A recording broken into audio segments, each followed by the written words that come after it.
Today, we're going to talk about the HOA where I used to live. Never, ever buy anywhere where there's an HOA. If you are a very independent thinking person, or if you don't like people telling you what to do, and I'll tell you why. I was considered the bird lady while I'm there, and I fed them for like 4 years. And well, you know, birds do have to use the bathroom, and I think one of the birds must have pooped on the president's car. So they spent $2,000 to $3,000, get this, making it so the birds will not nest underneath the carport, which I thought was utterly ridiculous. I spoke my mind at the meetings, and it's like I didn't have a voice. And I always say, hey, it's our money. It's all our money you're spending on stupid, frivolous stuff. Well, the next meeting I went to, my porch, the pillars on my porch, and I was on the bottom unit, was collapsing. And they went and they patched it up. I was afraid for anybody to walk out there because it could fall. Because I was on the bottom and there was other units on top of me, it was a very big safety hazard. And they finally fixed it, but it was just a patch job. They did not fix the structural part of it, just the, I guess the aesthetics, okay. Well, I just found out that from a lady that still lives there, that they condemned the porches above where I used to live as unsafe. So those people can't even walk out there.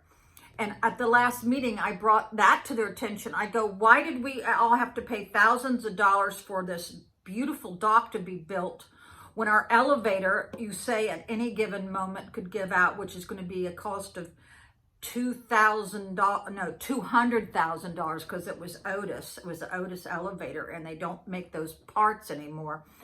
I said, you go and put on this beautiful dock, but we may not be able to use an elevator. And we were mostly elderly people, just even older than I was. And I said, don't you think that the money would have been better well spent on the structural integrity of this building? They did not like me.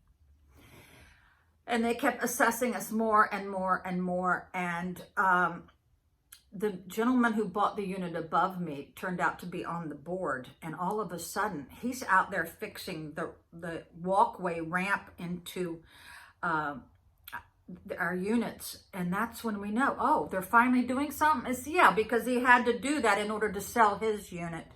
Because he knew what I was trying to get across to the board, but they just don't listen.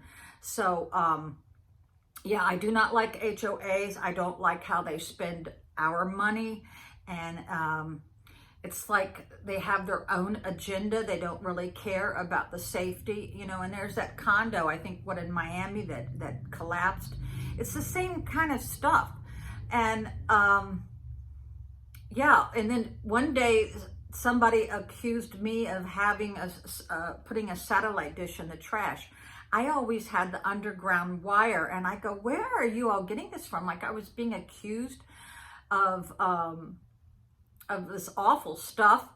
And they also accused me of putting a vacuum cleaner in the trash. Evidently, they were going through the trash, right? And I went into my storage unit and showed them my vacuum cleaner, my old one and my new one. I said, it wasn't me. I was getting blamed for all kinds of stuff. I don't know what it was. But the first week I think I lived there, of course, my unit was flooded 10 times. And the president never helped me.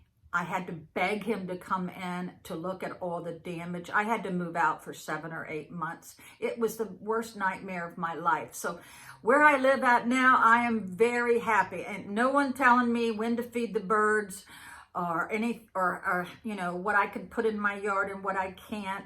So take heed to what I'm saying. So in a lot of HOAs, you can't even cut down a tree. You can't put up a flag.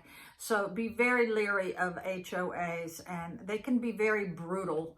Yeah. So I will say goodbye and thanks for listening. Bye.